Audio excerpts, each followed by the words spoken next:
You see, one day, I was invited to a Christian school to speak, and it was a girls' school. So I went to speak to them, and the first question they told me is, why do you have a beard? Why do you have a beard? So I said, what do you mean? They said, no, these are Talibans. So Allah put it in my mind. This was a pure Christian school. You know, they had idols that they have, little pictures and portraits and so on. I said, you know, to be very honest with you, we follow the prophets. And you know, I don't want to use the Prophet Muhammad's example because you don't believe in him. We are talking now to Christians. But I want to tell you, when I walk in the streets of Harare, Harare is the capital of Zimbabwe, where I come from. When I walk in the streets of Harare, the small boys, they say, Jesu. You know what is Jesu? Jesus. Says, there is Jesus walking. But when they see your priest, they don't say that.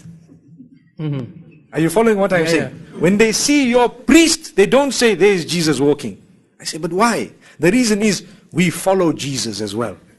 I did not see Jesus without a beard. Anyway, I saw him with robe, and you drew the picture. I don't even believe that that is the proper picture, because we are not allowed to make those pictures. But you drew the picture. According to your picture, I have got a beard. I look closer to him than any one of you. So they were quiet. So one other girl thought she was clever. So she said, but what about your women? Why are they also covered? You cover them. You know, this question comes up all the time. So I said, because we follow the Mother Mary. Finished. Closed. Topic closed. Topic closed. Our women are closer dressed to what Christianity teaches than the Christians themselves. We are purer in Christianity than the Christians themselves, because look at the dress code, look at the morals, look at the conducts, look at how strictly we follow the 10 commandments, look at how we would like to, you know, stop certain things from happening and so on. And every little while they find it creeping in. The church sometimes will allow homosexuality, they will allow, it changes. They change it in order to get more people to follow. With us, even if no one is following, the deen will remain. And still there will be people who will follow. So let us remember, when you want to think of answers and when you have discussed, you will have the answers. Now, to cover yourself, how can that be oppression? Because today I am covered. If in 50 years from now, they might tell the men that if you don't move with shorts, you are oppressed, then what are we going to do?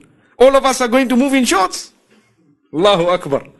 Can you imagine myself and everyone else here sitting here in shorts, one short only like this? They say, no, if you don't wear shorts, you are oppressed. So the sisters who are seated here, some of them are fully covered, some of them have their faces open. Nobody has forced them to do that. It is their own will. They are Muslim, they are surrendering to Allah. So we believe that in the same way, you see, sometimes people say it is oppression to cover. Why are you covering? I have had questions regarding my own family, where people say, why do you force your family to cover? And I tell them, you ask them. Did I force them? I didn't force them. No, it's oppression. So I am oppressed. You know, yesterday I was in Colombo.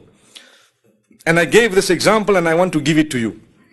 It's a very good example. I was one day sitting in an aircraft, a few years ago. There was a man who sat next to me. And he looked at me, he doesn't know me, he doesn't know anything about me, and he told me, you people oppress your women. To start with, no hello, no how are you, no good morning, nothing. You people oppress your women.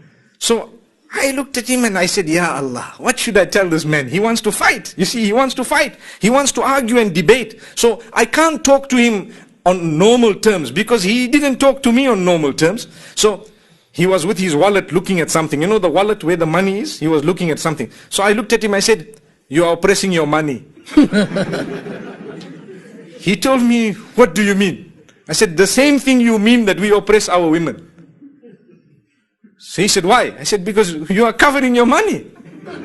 Your money is covered. Everything is covered inside there. Can you see? He said, no, but this is because it's money. It's valuable. I said, our women are also valuable. They are valuable. So sometimes when you talk to someone who is foolish, you need to give them a foolish answer also. Foolish. They don't understand. Then he was quiet. He just did, and he was quiet. There was no other answer.